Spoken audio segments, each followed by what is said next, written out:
Zumba വിവാദത്തിൽ മതപണ്ഡിതരുടെ നിലപാടിനെതിരെ കേരള നദ്വത്തുൽ മുജാഹിദീൻ സമൂഹത്തിൽ ചേരിതിരിവുണ്ടാക്കുന്ന സമീപനം മതപണ്ഡിതരിൽ നിന്നും ഉണ്ടാകരുത് എന്ന് KNM പറഞ്ഞു. വർഗീയത കത്തിക്കുന്നവർക്ക് അത് അണയ്ക്കാൻ കഴിയില്ലെന്ന് തിരിച്ചറിയണം. മതപണ്ഡിതന്മാർ പക്വത കാണിക്കണമെന്നും KNM president TP Abdulla Koya Madani പറഞ്ഞു.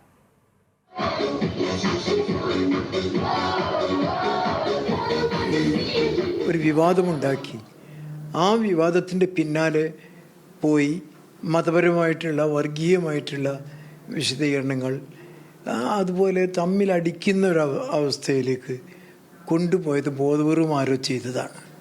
അതിൻ്റെ ആവശ്യമുണ്ടായിരുന്നില്ല. പക്വമായ ഒരു ചർച്ച അല്ലെങ്കിൽ ബോധവൽക്കരണം അല്ലെങ്കിൽ ബോധ്യപ്പെടുത്തൽ നടന്നാൽ പരിഹരിക്കാവുന്ന ഒരു പ്രശ്നമാണിത്. അത് സോഷ്യൽ മീഡിയയിലും അതുപോലെ സമൂഹത്തിൽ ഒന്നായി മതത്തെ ഇകഴ്ത്തുന്ന തരത്തിലും അതുപോലെ പുതിയ ധാരണകളെയും ചിന്തകളെയും എല്ലാം പരിഹസിക്കുന്ന വെല്ലുവിളിക്കുന്ന ഒരവസ്ഥയിലേക്ക് ഇത് കൊണ്ടുപോകേണ്ട ആവശ്യമുണ്ടായിരുന്നില്ല.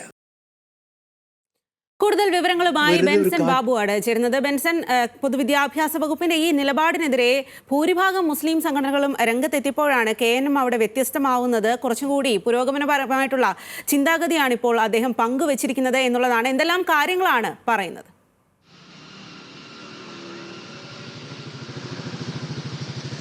KNM സംസ്ഥാന പ്രസിഡന്റ് TP അബ്ദുള്ള കോയ മദനിയുടെ പ്രതികരണമാണ് നമ്മളിപ്പോൾ കേട്ടത്. അദ്ദേഹം പറയുന്നതനുസരിച്ച്, അതായത് പക്വമായിട്ടുള്ള നിലയിലാണ് ഓരോ വിഷയങ്ങളെയും തങ്ങൾ സമീപിക്കേണ്ടതെന്ന് അദ്ദേഹം പറഞ്ഞു വെക്കുന്നത്. അതിൽ ഏറ്റവും പ്രധാനപ്പെട്ട കാര്യം, വിദ്യാർത്ഥികൾക്കിടയിൽ പോലും വർഗീയത പടർത്താനുള്ള ഒരു ശ്രമമാണ് ഈ ഒരു വിവാദം കൊണ്ട് ശ്രമിക്കുന്നത്, അല്ലെങ്കിൽ ഈ ഒരു വിവാദം ഉണ്ടാക്കിയെടുത്ത ആളുകൾ ശ്രമിക്കുന്നത് എന്നാണ് അദ്ദേഹം അഭിപ്രായപ്പെടുന്നത്. ഇത്തരത്തിലൊരു അനാവശ്യ വിവാദം, ഈ വിവാദം വിദ്യാർത്ഥികൾക്കിടയിൽ പോലും ചർച്ചയാകുന്നു. എന്തുകൊണ്ട് ഇപ്പോൾ സൂംബ പല സ്കൂളുകളിൽ ആരംഭിച്ചിട്ടുണ്ടാവും. ഇപ്പോൾ പല സംഘടനകളുടെ നേതൃത്വത്തിലുള്ള പ്രതിഷേധത്തിന്റെ പേരിൽ ഈ സൂംബ നിർത്തേണ്ട സാഹചര്യം ഉണ്ടായിക്കഴിഞ്ഞാൽ എന്തുകൊണ്ടാണ് ഇത് ആരംഭിച്ചത്, എന്തുകൊണ്ട് നിർത്തി എന്ന് വിദ്യാർത്ഥികൾക്കിടയിൽ പോലും ചർച്ച ചെയ്യുമ്പോൾ അത് തീർത്തും വർഗീയപരമായിട്ടുള്ള ചർച്ച വിദ്യാർത്ഥികൾക്കിടയിൽ പോലും ഉണ്ടാകുന്ന ഒരു സാഹചര്യം ഉണ്ടാകുമെന്നാണ് അവർ അഭിപ്രായപ്പെടുന്നത്. അത്തരം ഒരു സാഹചര്യം നമ്മൾ ഉണ്ടാക്കാൻ പാടില്ലായിരുന്നു എന്ന് അദ്ദേഹം അഭിപ്രായപ്പെടുന്നു. അതോടൊപ്പം തന്നെ ഇതിനെ എതിർക്കുന്ന ആളുകൾ എന്തുകൊണ്ടാണ് ഇതിനെ എതിർക്കുന്നത് എന്നതിനെ പറ്റി ഒരു ചർച്ച ഈ ബന്ധപ്പെട്ട വിദ്യാഭ്യാസ വകുപ്പുമായിട്ടോ മുഖ്യമന്ത്രിയുമായിട്ടോ അല്ലെങ്കിൽ അതാത് ആളുകളുമായിട്ടോ നേരിട്ട് നടത്തണമായിരുന്നു. അതല്ലാതെ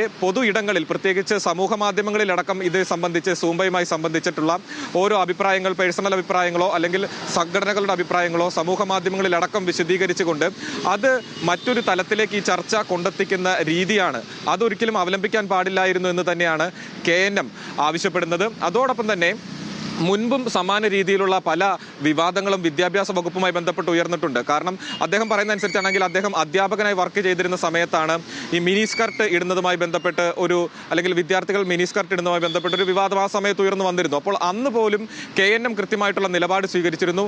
പക്വമായിട്ടുള്ള രീതിയിൽ ചർച്ചകളായിരുന്നു അതിൻ്റെ ഭാഗത്തുണ്ടായിരുന്നത്. അന്നുണ്ടായിരുന്ന ആ ചർച്ചകൾ പോലും ഇന്ന് ഈ ഒരു സൂംബ വിവാദവുമായി ബന്ധപ്പെട്ട് ഉണ്ടാകുന്നില്ല എന്നാണ് പറയുന്നത്. കാരണം കൃത്യമായിട്ടുള്ള രീതിയിൽ എന്തിനാണ് സൂംബ അല്ലെങ്കിൽ ഇത് വിദ്യാർത്ഥികൾക്ക് ഇത് എന്ത് തരത്തിലുള്ള ഗുണങ്ങൾ ഉണ്ടാക്കും എന്നതിനെ പറ്റിയുള്ള പഠനങ്ങളെല്ലാം ഇതിന് മുൻപ് നടന്നിട്ടുള്ളത്. അതെല്ലാം പബ്ലിക് പ്ലാറ്റ്ഫോമുകളിൽ അവൈലബിൾ ആണ്.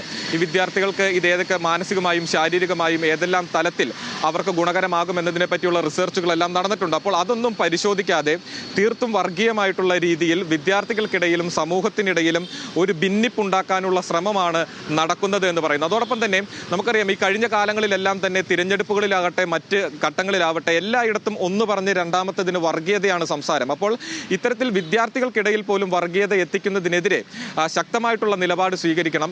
ഇനി ഈ സൂംബ ഇത് വിദ്യാർത്ഥികളെ അല്ലെങ്കിൽ ഇത് സ്കൂളുകളിൽ നടപ്പിലാക്കുന്നതിൽ ആർക്കെങ്കിലും എതിർപ്പുണ്ടെങ്കിൽ അത് വിദ്യാഭ്യാസ വകുപ്പിനെയോ ഭരണകർത്താക്കളെയോ കൃത്യമായി അറിയിക്കുക. അതിലൊരു ചർച്ച ഉണ്ടാവുക. അതിനുശേഷം മാത്രം ആ ചർച്ച പോസിറ്റീവ് അല്ലാതാവുക, അല്ലെങ്കിൽ അതിൽ ഇവർ മുൻപോട്ട് വെച്ചിട്ടുള്ള ആശയങ്ങളെ ഗണ്ണിച്ചുകൊണ്ട് തീർത്തും അവഗണിച്ചുകൊണ്ടുള്ള ഒരു നിലപാടാണ് സംസ്ഥാന സർക്കാരിൻ്റെയോ ബന്ധപ്പെട്ട വകുപ്പിൻ്റെയോ ഭാഗത്തു നിന്നും ഉണ്ടാവുകയാണെങ്കിൽ അവർക്ക് പരസ്യ പ്രതികരണവുമായി രംഗത്ത് വരാം. അപ്പോൾ അത്തരത്തിൽ പല സാഹചര്യങ്ങളും ഉണ്ടായിരുന്നു. പക്ഷേ അതൊന്നും പുലർത്താതെ ആദ്യഘട്ടത്തിൽ തന്നെ പരസ്യ പ്രതികരണവുമായി വലിയ വിവാദത്തിലേക്ക് ഈ കാര്യങ്ങൾ കൊണ്ടെത്തിച്ചത് നേതാക്കന്മാരുൾപ്പെടെ പ്രതിപക്ഷം ഉൾപ്പെടെ ഇക്കാര്യത്തിൽ ഒരു ജാഗ്രത പുലർത്തണമായിരുന്നു എന്നാണ് KNM-ന്റെ നിലപാട്. അത് ആ നിലയ്ക്ക് തന്നെ അവർ ആവർത്തിക്കുന്നുമുണ്ട്. അതെ, അത് തന്നെയാണ് ബെൻസൺ. എന്തായാലും KNM-ന്റെ നിലപാട് ഏറെ അഭിനന്ദനാർഹം തന്നെയാണ്. ഈ ഒരു അവസരത്തിൽ എന്തായാലും അവർ പറയുന്ന കാര്യം വർഗീയത കത്തിക്കുന്നവർക്ക് അത് അണയ്ക്കാൻ കഴിയില്ല എന്നുള്ള തിരിച്ചറിവ് ഉണ്ടാകണം എന്നതടക്കമുള്ള കാര്യമാണ് KNM president TP Abdulla Koya Madani പറയുന്നത്. ആ വിവരങ്ങളാണ് ബെൻസൺ ബാബു നൽകിയത്.